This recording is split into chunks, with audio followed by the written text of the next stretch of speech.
The fire crackles in the darkness, but the real heat isn't from the flames.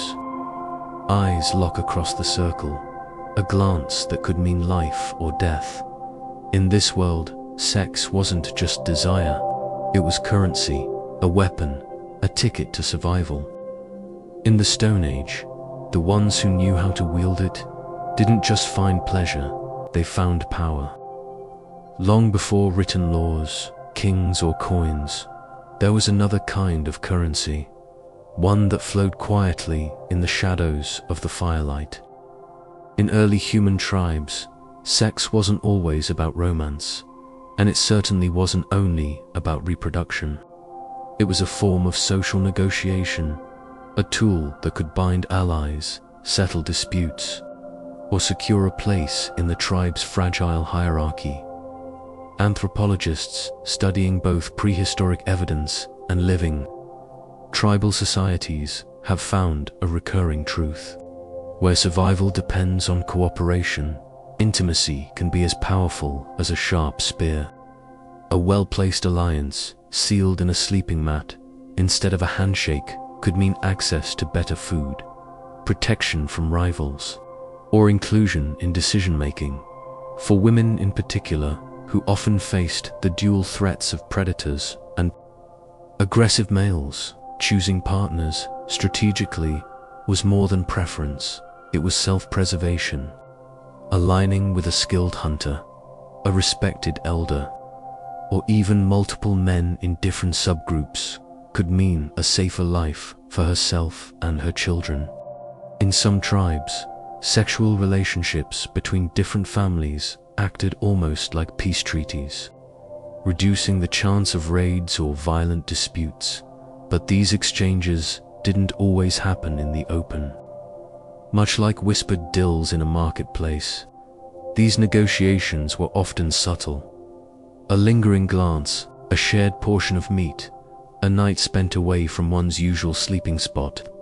They operated in a gray zone between personal desire and calculated choice, where emotional attraction and survival instincts blurred.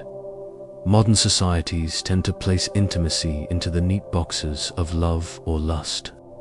But for our ancestors, it was rarely so clean.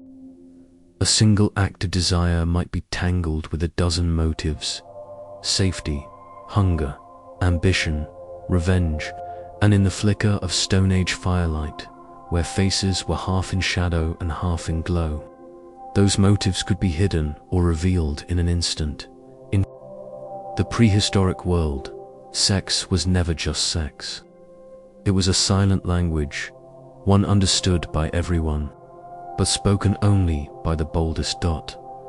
If you picture the leaders of a Stone Age tribe, you might imagine the tallest hunter, the man with the biggest spear, or the one who could bring down a mammoth with a single throw. But leadership in early human groups wasn't just about brute strength. It was about influence, and influence could be built quietly, through relationships forged in private spaces rather than in the hunting grounds. Women, especially those past childbearing age, often became some of the most influential figures in the group. Without the physical demands of constant childcare, they could act as mediators, healers, or matchmakers. They carried the unspoken knowledge of who was connected to whom, not just by blood, but by intimacy. In this way, they were the invisible cartographers of the tribe's social web. A sexual relationship could redirect the flow of resources in surprising ways. A young man in favor with the leader's daughter might find himself invited on better hunts or given first pick of meat. A woman who shared her bed with a skilled toolmaker could gain access to the best blades, which in turn raised her status among her peers. In a world without written contracts, the body could become the binding agreement. These arrangements weren't always one-on-one. In some tribal cultures, polyandry or partner sharing reinforced bonds between small groups. It wasn't about promiscuity in the modern sense. It was about weaving a tighter net of loyalty and obligation. Multiple relationships meant multiple lines of protection, and when winter came or food grew scarce, those lines could mean the difference between life and death. The archaeological record offers hints of this hidden economy. Burial sites where certain individuals are adorned with rare shells or beads, even though they show no signs of being warriors or hunters. Their power likely came from another kind of skill, the ability to build connections in the shadows. In the prehistoric world, the strongest didn't always lead. Sometimes, the quiet negotiators, those who knew how to trade warmth, trust, and intimacy shaped the tribe's fate more than any sharpened spear ever could. In the unpredictable and often brutal rhythm of early human life, survival wasn't just a matter of finding food and avoiding predators. It was also about knowing where you stood in the human web. Every glance, touch, and whispered word could shift that balance. Sex, in this world, wasn't simply an act of passion. It was a calculated tool in a survival kit that had no written rules. Sometimes, desire itself wasn't even the point. An intimate relationship could serve as an unspoken peace treaty between rival hunters or neighboring clans. Two individuals forming a bond even briefly might halt feuds, open up new foraging territories, or secure an exchange of goods. In these cases, intimacy was less about the people involved and more about the alliances it created. There were also risks. A poorly chosen partner could trigger jealousy, fracture existing alliances, or even invite violence. That's why the most socially adept, often older women or men with sharp political instincts, learned to read the emotional landscape like a map. They understood who was vulnerable, who was rising in influence, and who could be bound to them through the right kind of personal connection. Anthropologists studying surviving tribal societies note that even today, in some cultures, sexual relationships still carry an undercurrent of negotiation. From ritualized encounters during festivals to arranged liaisons meant to unify families, the idea persists that intimacy can be more than physical. It can be a currency, traded for security, prestige, or peace. And in the deep past, this was amplified. There were no laws to enforce fairness, no armies to defend a leader's position. Power could be fragile, shifting in a single season. The ones who understood how to use desire subtly, strategically, could weave themselves into the very heart of the tribe's survival network. When the firelight flickered across the cave walls and shadows danced, some saw only warmth and comfort, others saw opportunity, a chance to secure their place in a world where every relationship and every night spent together could tip the balance between survival and ruin. In a world without coins, written contracts, or formal politics, the body itself became a form of currency and sexual connection, a kind of negotiation table. For early humans, the decision of who to share a bed with could mean the difference between vulnerability and safety, scarcity and abundance. A skilled hunter could provide not just meat, but status. Being tied to such a person meant a full belly during lean seasons, and the prestige of being connected to someone admired by the group. For others, the attraction lay not in physical prowess, but in resource control. The gatherer who always returned with rare medicinal plants, the artisan who shaped the best stone blades, the leader whose voice swayed decisions at the fire circle. Aligning oneself with them could ensure not only survival, but influence. This wasn't a purely female strategy, nor solely a male one. Men and women alike learned to navigate desire with purpose, Forming a bond with a high-status partner could open doors, or in this case, open fires and shelters, to better living conditions, protection from rival tribes, and an inner circle position in decision-making. Sometimes, relationships were short-lived but strategic. A temporary liaison during a hunting season might secure extra provisions or guarantee safe passage through another clan's territory. Other times, connections were maintained for years, weaving a personal alliance into the tribe's political fabric. Anthropologists studying indigenous groups note patterns that echo these ancient strategies, where relationships are as much about the survival of the group as they are about personal fulfillment. In early human life, pleasure and politics weren't separate lanes, they were the same winding path, shaped by need, desire, and the knowledge that every partnership carried weight in a place where the strong survived and the clever thrived. The body became more than flesh. It was a bargaining chip, a message, and sometimes the quiet weapon of those who knew how to wield it. In early human tribes, exclusivity wasn't always the rule. For some, maintaining multiple sexual partnerships wasn't about indulgence. It was about weaving a safety net that could catch them if life's unpredictable turns sent them tumbling.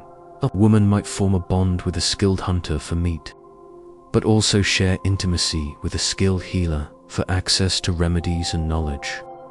A man might connect with a higher-ranking leader's daughter for political alignment, while also keeping ties with a talented gatherer who ensured a steady flow of rare fruits and roots. These overlapping relationships formed a web, a network, of reciprocal favors, obligations, and loyalties that stretched far beyond the warmth of a shared bed. This approach spread risk. If one partner died, was injured, or lost their influence, another connection could step in to fill the gap. In a harsh, unpredictable world where famine, predators, and conflict could strike at any time, redundancy wasn't betrayal, it was insurance. But multi-partner alliances carried their own challenges. Jealousy existed, even if the social rules allowed for multiple relationships. Mismanaging these delicate ties could lead to social isolation, retaliation, or being cast out from key group decisions. The most successful navigators of this web were those who balanced charm with diplomacy, passion with politics. Anthropologists, looking at certain contemporary tribal cultures, from the Amazon to remote Pacific islands, still see echoes of this ancient strategy. These societies often view relationships less through the lens of ownership and more as interwoven bonds that strengthen the entire group's resilience. For early humans, sex wasn't just a private act. It was a public signal, a form of communication that said, "I am connected, I am protected, I am valuable." Those who understood the deeper meaning of intimacy often found themselves with more than just comfort. At night they had allies when disputes arose, advocates when resources were divided, and protection when danger closed in. In many early human communities, leadership wasn't always about brute strength or age. Sometimes, influence was shaped in quieter, more intimate spaces where trust and loyalty were built, not through public speeches or battles, but through whispered promises in the dark. A leader who maintained intimate bonds with influential members of the group or with the partners of those members could sway opinions before a council meeting even began. These connections worked like invisible threads, tying the leader's fate to the emotional loyalties of others. If a dispute arose over hunting territory or the distribution of food, these private alliances could tip the balance without a single raised voice. Women, too, could hold significant sway in this system. A respected gatherer or healer who shared bonds with multiple influential hunters could become a power broker, subtly mediating disputes or influencing decisions about when and where to migrate. Her role may never be officially acknowledged as leadership, but her network of relationships gave her a form of quiet authority. Anthropologists studying the Hadza of Tanzania and the Masuo of China note that in some cultures, sexual relationships still play a role in shaping social and political landscapes. These arrangements are not simply about pleasure, they're about trust, reciprocity, and a deep understanding of human motivations. But power gained through the body came with risk. Rivals could use accusations of manipulation or seduction to undermine someone's position. In tight-knit tribes, reputation was currency, and a tarnished one could strip a person of allies overnight. Still, for those who mastered the art of balancing desire with diplomacy, the rewards were immense. Influence gained in private could echo in public decisions. Sexual politics wasn't a side game. It was a central part of survival strategy, woven into the very fabric of leadership itself. In the Stone Age, authority wasn't just carried in your voice or your weapon. Sometimes it was carried in the hearts and the beds of the people who mattered most. In the tightly wound social fabric of Stone Age tribes, desire was never just personal. It was a public matter, even when played out in private. Every touch, every lingering glance carried weight because intimacy had consequences far beyond the individuals involved. When sexual relationships intertwined with survival, jealousy became more than an emotional sting. It could become a threat to life itself. A hunter who felt another man was encroaching on his partner might not simply sulk in silence. In a world where food was scarce and protection was essential, that jealousy could ignite into open confrontation. One dispute over affection could fracture an alliance that kept a camp safe from predators or rival bands.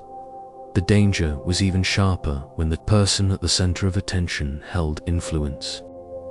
If a leader's authority rested partly on a network of intimate relationships, rivals might target those bonds to weaken their standing. In some cases, seduction wasn't just about attraction, it was a calculated move to undermine a competitor's power base. For women, the stakes were equally high. A woman who had formed multiple strategic bonds might be accused of disloyalty or manipulation, putting her at risk of social exile or worse. In a small, isolated group, losing trust meant losing protection. The fine art was in balancing personal desire with political survival, keeping relationships beneficial without provoking dangerous rivalries.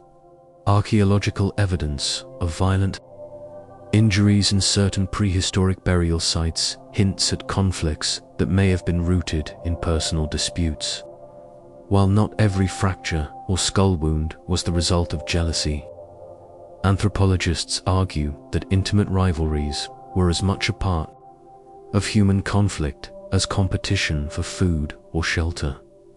Desire in the Stone Age was a double-edged blade. It could forge alliances that meant life, or spark betrayals that led to death. Those who survived learned to wield it carefully, aware that one wrong move could turn passion into peril.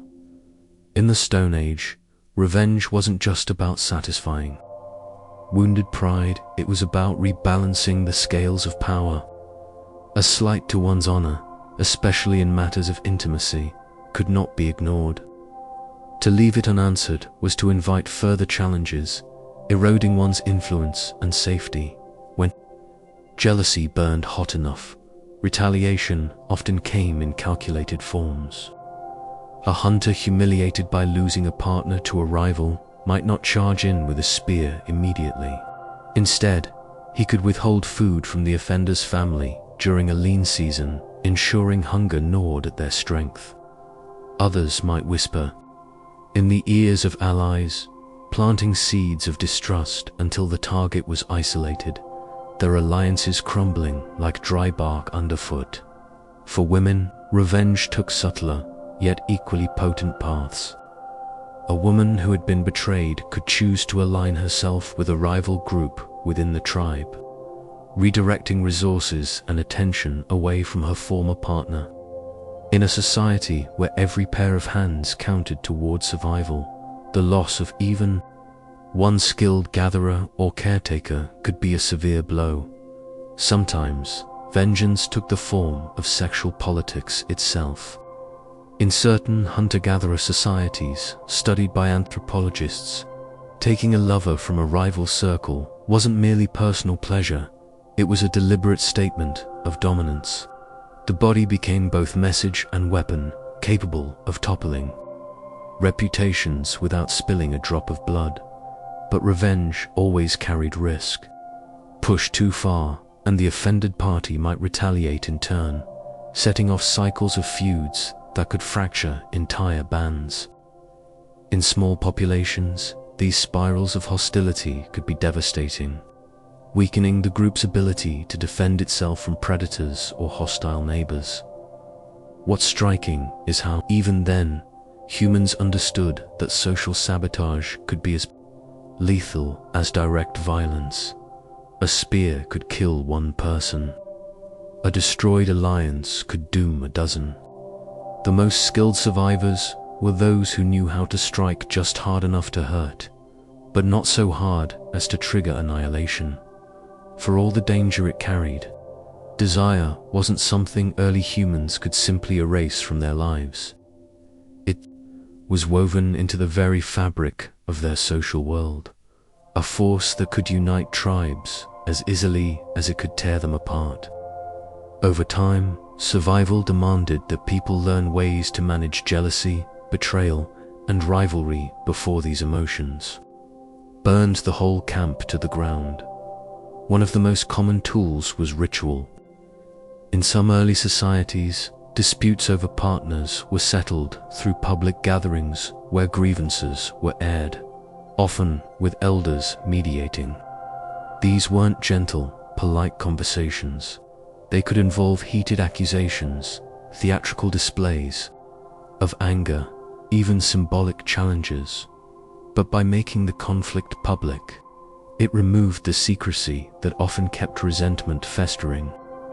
Once the ritual was complete, the group would share a meal, signaling the feud's official end. Gift exchanges also played a role in mending rifts. A betrayed man might be offered prized meat from a hunt, or a woman wronged in love might receive crafted jewelry or tools. These weren't bribes, they were peace offerings, tangible signs that someone valued harmony more than vengeance. Some groups used mobility itself as a solution. If tension reached a breaking point, small family units might temporarily split from the main camp, hunting and foraging separately until tempers cooled. The wilderness, with its constant demands for focus and teamwork, often dissolved grudges faster than proximity ever could. And then there were the unspoken agreements, the quiet rules everyone knew but no one dared voice. In certain tribes, powerful individuals were off limits unless approached under specific circumstances. Violating these invisible boundaries could invite social ruin or worse. At its core, survival meant finding the balance between passion and pragmatism. Too much indulgence, and you risked creating enemies you couldn't afford. Too much repression, and you denied the alliances and bonds that could be the difference between life and death. For Stone Age humans, sex, love, and desire weren't separate from survival, they were survival. And the most successful weren't always the strongest hunters or gatherers. They were the ones who could navigate the dangerous web of human emotion without getting caught in it. The world of our ancestors was raw, unpredictable, and unforgiving. Yet in the heart of that chaos, desire remained one of the most powerful forces shaping survival. It built alliances, toppled leaders, and sparked rivalries that could echo for generations. In many ways, the politics of sex were as dangerous and as vital as the hunt for food or the fight for shelter. When we strip away the modern comforts, we're left with a truth as old as humanity itself. Power isn't just about strength, it's about connection. And sometimes, the most dangerous weapon a person could wield wasn't a spear, it was themselves. If you found yourself drawn into this hidden side of early human life, remember, this was just one chapter of a much bigger story. There's still more to uncover about the way our ancestors lived, loved, and fought to survive. So, before you go, ask yourself, if you were there, in that world, how would you use power, and how would you survive it? Subscribe for more journeys into our untold past, and let's keep exploring the secrets buried in our history together.